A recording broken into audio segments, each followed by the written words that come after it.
I want to delve into one of your signature promises on the campaign trail, which was to end inflation, to lower prices. You are now proposing tariffs against the United States' three biggest trading partners. Economists of all stripes say that ultimately consumers pay the price of tariffs. I don't believe Can it. you guarantee American families won't pay more? I can't guarantee anything. I can't guarantee tomorrow, but I... Well, look, he's got to say at least one true thing.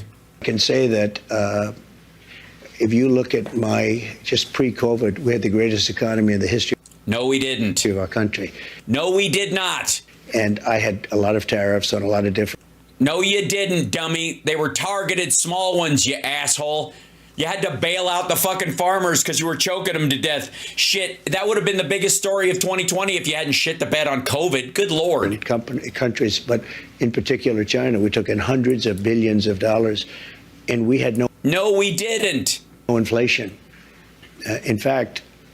We had deflation because the economy collapsed because you shit the bed on COVID. When I handed it over, they didn't have inflation for a year and a half. They went almost 2 years just based on... What? The inflation spike happened midway through 2021. On what I had created, and then they created inflation with energy and with spending too much. So...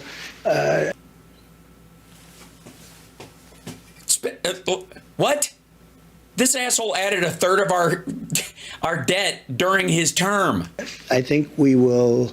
I'm a big believer in tariffs. I think tariffs are the most beautiful word. I think they're beautiful. It's going to make us rich. I do. I agree. I think tariffs are the most beautiful word. You know what? Fuck plural. We're subsidizing Canada to the tune of over $100 billion a year. We are not subsidizing Canada. We're subsidizing Mexico for... We're not subsidizing Mexico. You made the USMCA, you absolute asshole. By the way, this isn't really about him right now. Why the fuck is Chris... Well, maybe she will. I'll give her a second because I haven't seen this. But if she doesn't go, didn't you do the USMCA and say it was the greatest trade deal and you got rid of NAFTA and replaced it with your amazing deal? And then how come after your greatest trade deal ever, we're subsidizing them? Where the fuck did that come from? For almost $300 billion.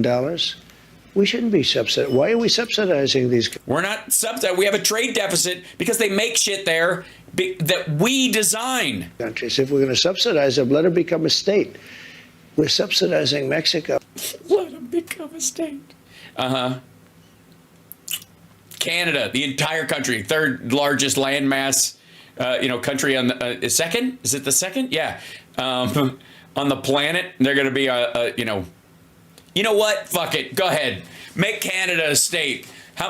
Which way do you think those fucking senators are going to lean? Say goodbye to the House forever. And we're subsidizing Canada, and we're subsidizing many countries all over the world.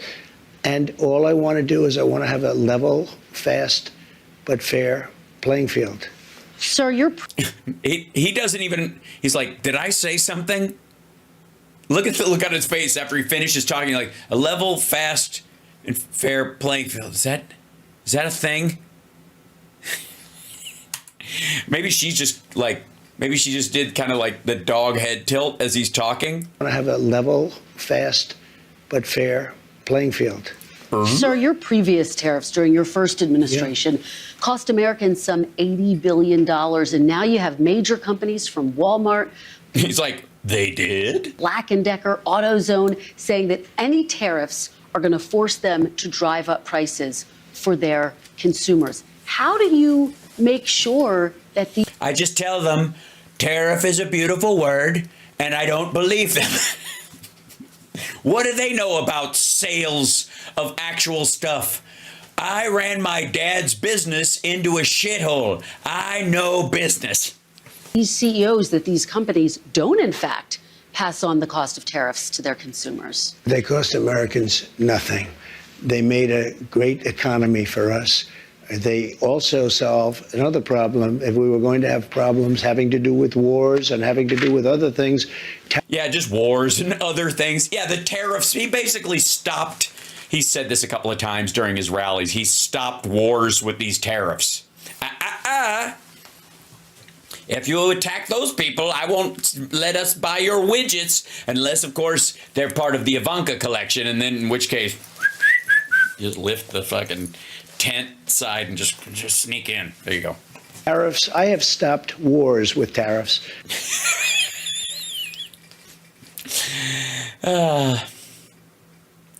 Do tell.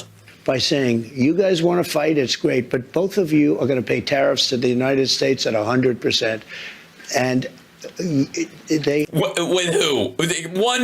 Just give me one country. Please. I don't even need both of them. I could figure out who they were going to fight with. Fuck are you talking about? 100%. You can stop a war with 100% tariff. You guys, if you attack this person, I'm going to charge them a tariff too. Fuck did I do? have many purposes, tariffs, if properly used. I don't say you use them like a madman. I say properly used. No, you don't. You say blanket tariffs on everything. But it didn't cost this country anything. It made this country money, and we never really got the chance to go all out because we had to fight COVID in the last part. You had it fight COVID, so you sicked tariff on COVID, your favorite word against your least favorite word. Ugh. How did that feel? And we did it very successfully. And when I handed it over to Biden, the stock market was higher than what it was just previous to COVID coming in. It was right, because the election had happened and everybody went, phew. Actually higher. Tariffs are properly used, are a very powerful tool, not only economically, but also for getting other things outside of economics. Well,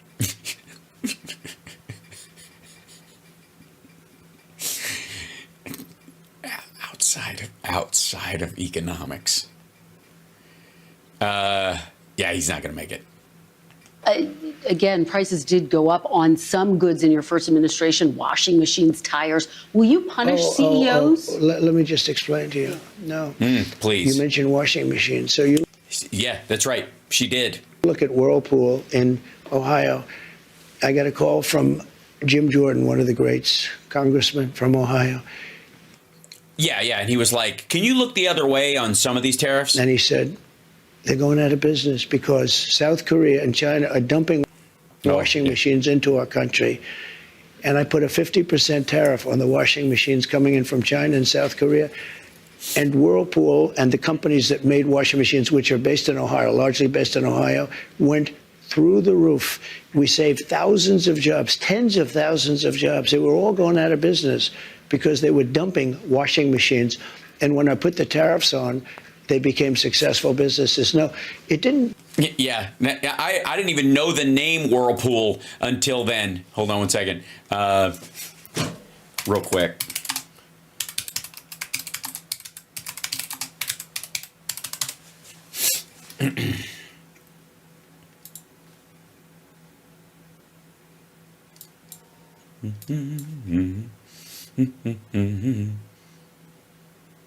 Let's see. Yeah, here you go. This is what he's talking about.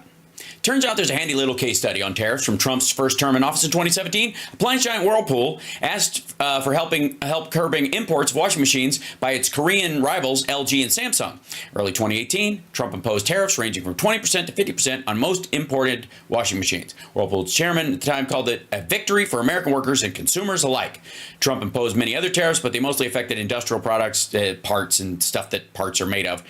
And then, let's see, the tariffs were supposed to lapse in 2021, but shortly before leaving office, Trump extended them for 2 more years. They finally expired in January 2023. So there's before, during, and after period that allows the analysis of the price. During the time the tariffs were in effect, February 2018 to 2023, the cost of laundry equipment rose by 34%.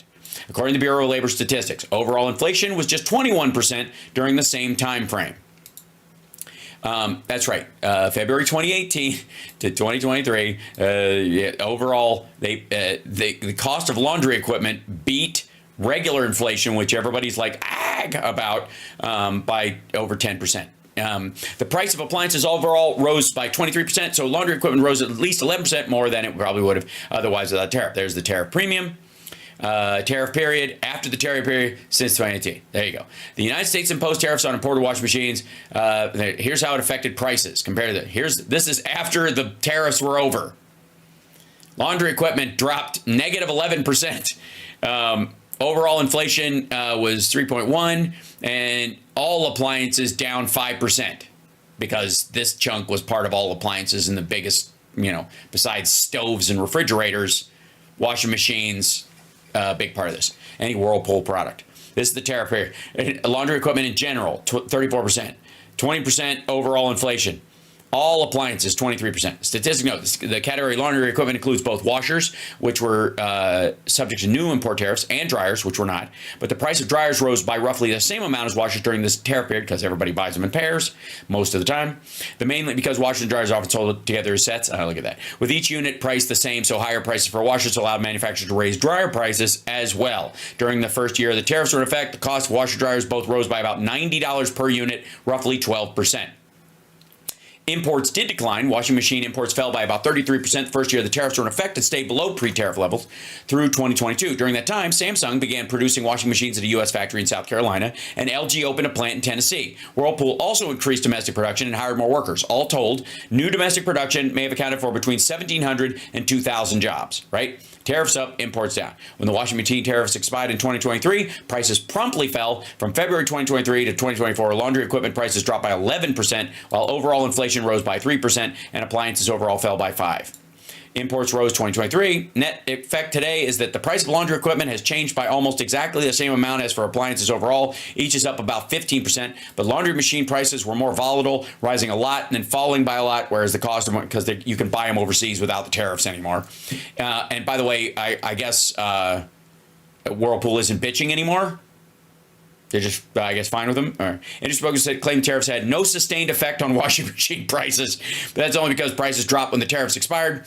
Anybody who bought a washer dryer, it didn't raise prices because they cadavered as soon as the tariffs were over.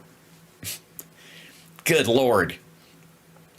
Was it good? The tariffs did help U.S. business add jobs and generate some tariff revenue. These are the pluses, said this. The minuses were the costs largely fell on consumers because that's where the cost goes. And again, it's the parts, not the actual stuff. If they're doing, that's why it goes to washing machines instead of steel or copper or any shit like that. Because when you tariffs on the base parts that things are made out of, that has a much bigger impact than just a finished product. Not only didn't it cost people, it made our country stronger and more powerful, and it kept jobs. But how do you... So, like, again, 1,200 to 2,000 jobs. And yet it affected everybody who bought a washer and dryer during that time. And who knows if they're going to stay that way or they're going to move those factories to Mexico because of USMCA. How do you make sure that consumers don't wind up paying more? Will you punish CEOs who try to pass the cost of tariffs on to their customers? Well, the market's going to take care of it. I mean, actually, the market takes care Yeah, some people need to be priced out of shopping at Walmart. of it. And if it doesn't, we adjust it somewhat. But Oh, so you'll walk it back. If they pass the cost, fuck me. If they pass the cost on to the consumer, you'll lower the tariff. So why does the other person that you're negotiating with give a fuck? in the case of Whirlpool, or let's say companies that made washing machines, they were all being put out of business by the dumping from, in particular. No, they weren't. And again, you could have put a minor tariff on there that was sustainable at 15%, moderated the cost, and they could have mitigated against the imports and competed on a relatively level playing field. What they wanted was them to push them entirely out of the market. South Korea. That's what the 20 to 50% business was. China. And when I put the tariffs on, very substantial tariffs, although peanuts compared to what people do to us, what countries do to us. Because you're talking about little countries that we overproduce. Again, Wisconsin by itself could produce all the dairy in Canada alone. South Carolina could probably do the same thing for France. Jesus Christ. It became a very, very powerful, successful company. Now, let's say I didn't do the tariffs. It would have gone out of business. You would have lost tens of thousands of jobs, and you don't include that in your equation. No, they make a lot of money. I'll go a step further. Tariff. Also, no. Also, this was about, like, hold on. This was about it, the prices and like dumping on it. They were having to compete with it. Hold on one second. There's nothing in here that, let's see, WHR asked for help curbing imports. So this was the thing. Trump slapped steep tariffs on foreign washing machines and solar products. This is from back then. This is that, that period. And solar products. There we go. Twin announcements came a year after a tough rhetoric with little action on curbing imports from cheap products like countries like China and South Korea. Added the additional trade measures related to steel, aluminum, other products from China could be coming. So he didn't do the base materials till later, which is the really impactful stuff. Like just finished products. When we make a finished product and they make a finished product, that's not even, that's like American brie versus French brie versus Canadian brie, right? It's cheese made that there's a process to it instead of just like big giant bricks of barely aged cheddar. Government cheese, as it were. Like there's no competition for that because anybody can make it. In Mexico, they call it bathtub cheese. But it's the refined stuff that becomes a bigger deal because it becomes a pissing contest, especially in the case of France and certainly Montreal or Quebec rather. Yeah. Tariffs help a company. The way it helps a company is it cuts out their competition. So if they're in competition with a company that makes washing machines overseas and they make them in the United States and they want to charge a certain price for it, but a foreign company makes them cheaper.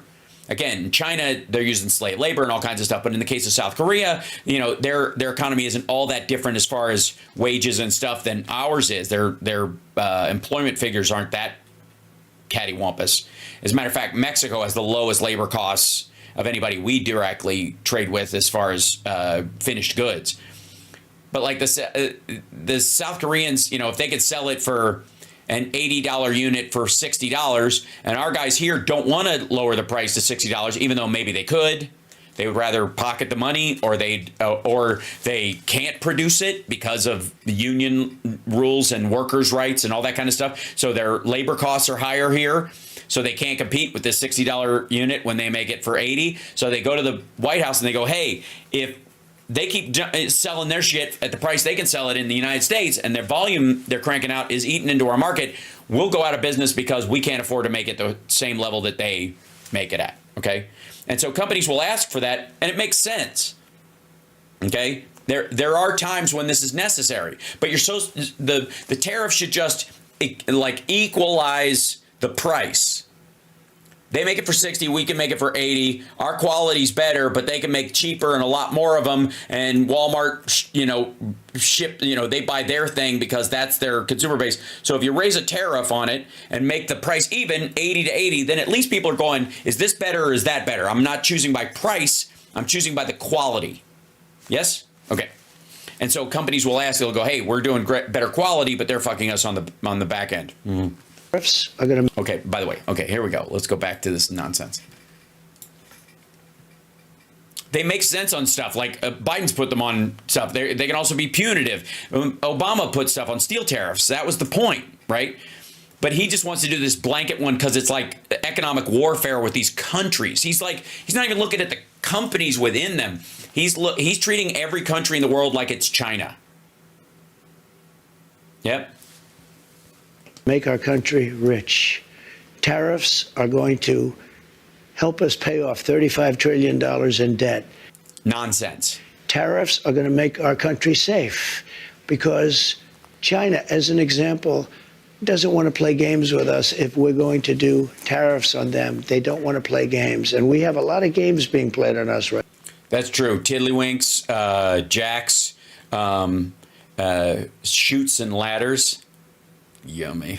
Well, I think, and that takes me to my next question. Yeah. Are you actually going to impose these tariffs, or are they a negotiating tactic? Well, I'll give you an example. With Canada, and in particular. Also, like, Kristen Welker, I take it back. She's not talking to him like a toddler. She's talking to him like a nurse at an old folks home. Is that what you're going to do before you? Okay, as long as you take your pill, then we can go for a walk, okay? Just make sure you wear your slippers because I don't want you complaining about birds with me later on, okay? Mm-hmm. For Mexico, we have millions of people pouring into our country. You agree with that? No, we do not. I spoke with both. I spoke with Justin Trudeau. In fact, he flew to Mar-a-Lago within about 15 seconds after the call ended. Yeah. He was at Mar-a-Lago. We were having dinner talking about it. Yeah. Thank God you finally got to sit Justin Trudeau to sit him down and talk to him about how bad he's failing America on the southern border.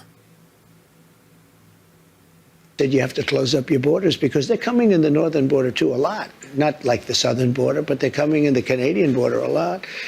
And drugs are pouring in. Almost as importantly, drugs are pouring in. Maybe more importantly, drugs are pouring in at levels never seen before. 10 times what we had. They're just pouring in. No, they are not. We can't have open borders. And I said to the president of Mexico and to Justin Trudeau, if it doesn't stop, I'm going to put tariffs on your country at about 25%. That's a very substantial tariff. And in both cases, but also, all right, Canada's nowhere near the poorest element of the border. Like, not even fucking close. Not with drugs, not with immigration, fucking nothing. So why do they get hit with the same thing Mexico gets hit with if it's strategic or some shit? It's so weird.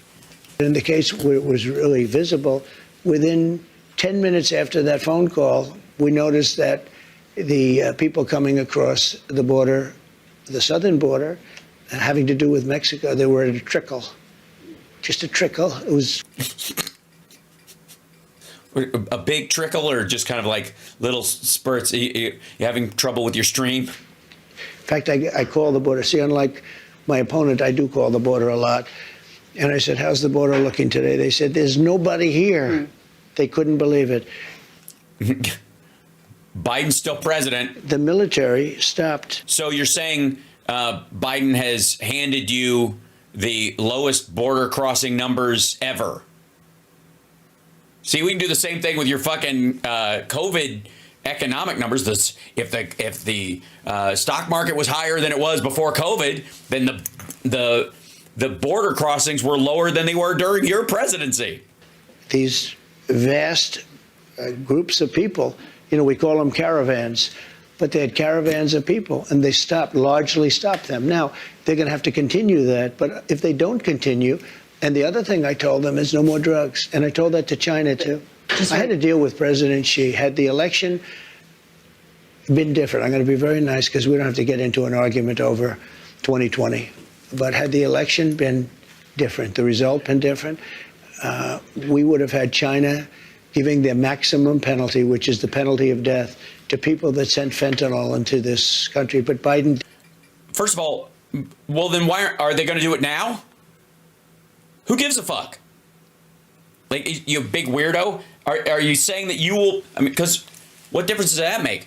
Are you saying that you can make Xi Jinping kill people that send fentanyl to the United States? No. Didn't, unfortunately, finish that discussion up. I had an agreement with President Xi, who I got along with very well. We've had communication as recently as this week. And I had communication with him where they were going to give the death penalty to anybody sending drugs into the United States. This week you had that conversation. Not that conversation, but I had other conversations. Okay. But in the past, I've had that conversation. Let me ask you about... It didn't actually happen, but it was going to happen. Another aspect. 2 weeks later. Aspect of the economy, sir, the minimum wage. The federal minimum wage has been $7.25 since 2009. There are 20 states that still have the federal minimum wage at $7.25, and I actually have... Gee, I wonder if those are predominantly red or blue. The map, 19 of these states actually... Curious. That's weird. You don't say. Voted for you, sir. Mm-hmm. and you can see Right, it yeah. right here. I don't know if you remember this, but during the debate in 2020, I asked you if you would raise the minimum wage. You said you would consider it. And so my question for you is, now that you are going back to the White House, for these 19 states that voted for you, are you going to raise the federal It's a very low minimum wage? number. I will agree. It's a very low number. Let me give you the downside, though. Yeah. In California, they raised it up to a very high number, and your restaurants are going out of business all over the place. No, they're not. The population is shrinking. No, it is not. It's had a very negative impact. But there is a level at which you could do. Yeah. Californians moved out rather than pay waiters a living wage. That's just, you know what? You gotta have a standard at some point. That's a red line. Do it, absolutely. Yeah. What is that level? Do you I don't know. I mean, I really don't know. I can say this. You have a lot of businesses that are open and thriving because of the lower minimum wage. If you raise it too much, and you understand this, if California went crazy, they went crazy. And the restaurants are closing all over. Many more people are hurt. So I hear you saying, similarly to sort of what you said in 2020, will you consider it? Is this something you're going to look at? I'd want to speak to the governors. And the other thing that's very complicated about minimum wages is places are so different. Mississippi and Alabama and great places are very different than New York or Yeah, these people don't need extra money for dental floss or California. I mean, in terms of the cost of living and other things. So it would be nice to have just a minimum wage for the whole country, but it wouldn't work because we do have a minimum wage for the whole country, dum-dum. It's just been stuck at $7.25. you have places where it's very inexpensive to live, where a minimum wage, which is $8 or $9, might have very little effect because the cost of living in certain places is really low. Right. And the quality of living right along with it. Before we move on to immigration, which I do want to talk about, the chairman of the Federal Reserve, Jerome Powell, said he will not leave his post even if you ask him to. Will you try to replace Jerome Powell? No, I don't think so. I don't see it. But Yeah, because Bessent went, don't do it. I think if I told him to, he would. But if I asked him to, he probably wouldn't. But if I told him to, he would. No. What would you? What's the difference? You told him to? What the fuck is the difference? What is it? What's the difference? Tone? Get the fuck out of here. You don't have plans to do that right now? No, I don't.